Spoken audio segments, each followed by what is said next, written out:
বগুড়া শেরপুরের শাহবন্দেগী ইউনিয়নের কানাইকন্দর ও দড়িমুকুন্দ গ্রামের শতাধিক পরিবারের হাজারো মানুষ জলাবদ্ধতার কারণে ভোগান্তিতে রয়েছেন। অনাবাদি হয়ে আছে প্রায় ৩,০০০ বিঘা জমি।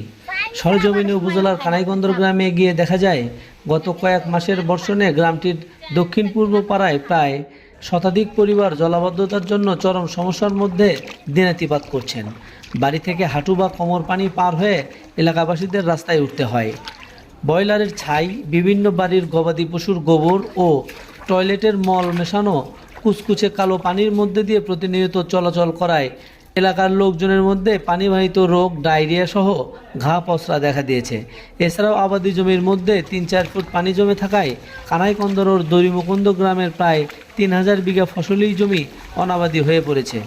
কানাইকন্দর পূর্ব দক্ষিণপাড়া গ্রামের আমিনুল ইসলাম ড্রাইভার, জহিরুদ্দিন, কমল আক্তার ববি ও আনিসা খাতুন বলেন, গ্রামের পূর্ব পাশে শেরপুর ভবানীপুর রাস্তার দুটি শাখার মুখ বন্ধ করে রাইস মিল স্থাপন করায় গত ২ বছর যাবৎ এই জলাবদ্ধতার সৃষ্টি হয়েছে। এই মৌসুমে তারা জমিতে ফসল লাগাতে পারেন না। অন্যদিকে গ্রামের শতাধিক পরিবারের হাজারো মানুষ হাঁটু বা কোমর পানির মধ্যে দিয়ে অতি কষ্টে যাতায়াত করে।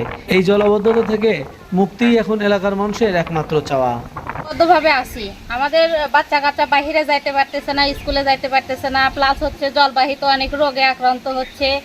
আর হচ্ছে আরো অনেক অনেক চাষাবাদের যে জমিগুলো আছে এগুলো বন্ধ হয়ে আছে। আমরা এখানে চাষাবাদও করতে পারতেছি না। প্লাস হচ্ছে আমাদের খুব এখন হয়ে গেছে, রাস্তাঘাট আমাদের নষ্ট হয়ে গেছে, বাড়ির মধ্যে পানি যাচ্ছে, ফলে হচ্ছে মানে পোকামাকড়, সাপ বিচ্ছু এগুলো আসতেছে। আমরা এখান থেকে অনেকটাই মানে ক্ষতিগ্রস্ত হচ্ছি। কিসের জন্য এই পানিটা এখন যাচ্ছে না? এই পানিটা যাচ্ছে না হচ্ছে পানি যাওয়ার আগে ছিল জায়গা ছিল, সেই জায়গাগুলো বন্ধ আছে। মানে সেই সব জায়গায় প্রতিষ্ঠান হয়ে গেছে, যার কারণে ওই জায়গাগুলো বন্ধ করে দিচ্ছে তারা। খালের মুখ টুকি কেউ বন্ধ করে দিচ্ছে, ওইগুলো বন্ধ হয়ে আছে। এর আগে অনেকবারই গ্রামের লোকজন যায় পানি কাটার চেষ্টা করছে, হয়তো কিছু পানি বের হয়ে গেছে, ফুল বের হয় নাই। এটা কিন্তু ভুট্টা চাষের একটা জমি ছিল, এখন ধানও চাষ হয় না।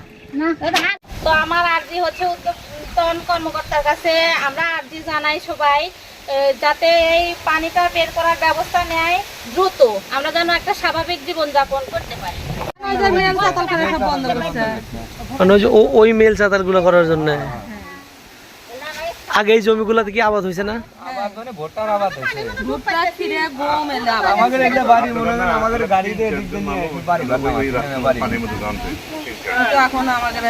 এখন এখন এই কলকারখানা হওয়ার কারণে আপনাদের এই জমিগুলো তো আর আবাদ হচ্ছে না। ওই যে ওই বাড়ির মানুষ কিভাবে আসে এখন? আমরা পানির মধ্যে আছি, আমাদের বাড়িতে পানির মধ্যে আছি আমরা। তাতে কি অনেক রোগ জীবাণু হচ্ছে না? রোগ জীবাণু মানে দেন পায়ের অবস্থা, পায়ের অবস্থা গুলো দেখেন। এই ব্যাপারে শেরপুর উপজেলা নির্বাহী কর্মকর্তা মোহাম্মদ সুমন জিহাদি বলেন, বিষয়টি আমরা অবগত হয়েছি, যত দ্রুত সম্ভব এই সমস্যার সমাধান করা হবে।